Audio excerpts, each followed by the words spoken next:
Hi! In front of me is REALME 9 and today I would like to show you how you can change the food apps on this REALME. Start by opening Play Store and installing your new food app. In my case it will be Opera Mini browser. You don't have to open it, just wait for it to download and select Home button.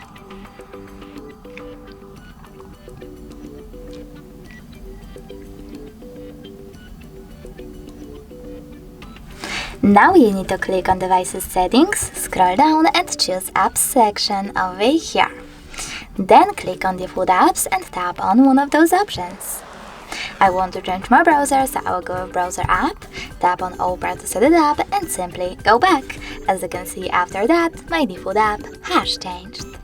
Thanks so much for watching. If you enjoyed this video, leave a like, comment and don't forget to subscribe. Bye!